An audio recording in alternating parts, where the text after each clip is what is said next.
prepared for an emergency is important at every age. As an older American, you may need to think about taking some specific steps as you get yourself prepared in case of a disaster. As people age, their needs change and their capabilities change. So in preparing for a disaster, it's important to think differently than you might have at earlier ages. Preparing for an emergency is very empowering for older adults because it gives them the opportunity to identify what they need and ensure that they'll have those needs met when a disaster strikes. Take a few minutes to check out the Ready.gov website, which features specific tips and tools for older Americans. There are a few basics. First, learn about the types of risks that could affect your area. Then, make a plan. You can use the Family Emergency Plan available on Ready.gov to organize and help you develop a plan that works for you. Create a personal support network if you need special assistance during an emergency. A personal support network is very important for all Americans, but especially for older Americans. It can include your family, friends, neighbors, doctors, organizations, places where you worship, places where you do activities, and just making sure that those people know what your needs are in case of a disaster.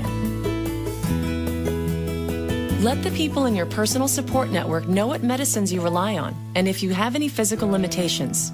For older Americans who receive services such as home health care or receive regular medical treatments, it's important to reach out to those service providers ahead of time and communicate to them what your needs are, and also to understand what their emergency plans are in case of a disaster. Identify someone locally and someone out of state who will be your contact person in case of an emergency, and learn how to send updates via text messaging to your friends and family.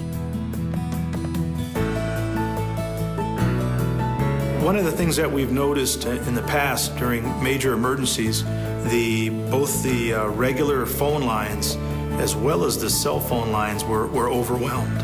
But people were still able to text message vital pieces of information in terms of location, nature of problem, or just to text to say all is well.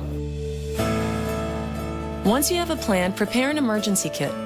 A standard emergency kit includes food, water, and medicine to sustain all members of your household for at least 3 days. Visit Ready.gov for a complete list of suggested items, along with recommendations for how to prepare a family emergency plan.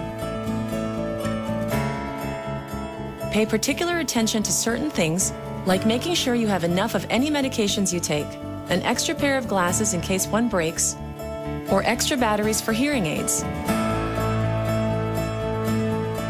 It's important to remember that certain things, such as medicines, can go bad and spoil. So just make sure that what you're putting into your kit is not expired, and check it on a regular basis. If you are unable to obtain an emergency supply, be sure to always fill your prescriptions on the first day you become eligible for a refill, rather than waiting until the day you run out. Keep copies of important documents like birth certificates, insurance policies, Medicare cards, and financial forms in your emergency supply kit. Also consider placing electronic copies of this information on a portable flash drive. This could be useful for others even if you don't personally use a computer.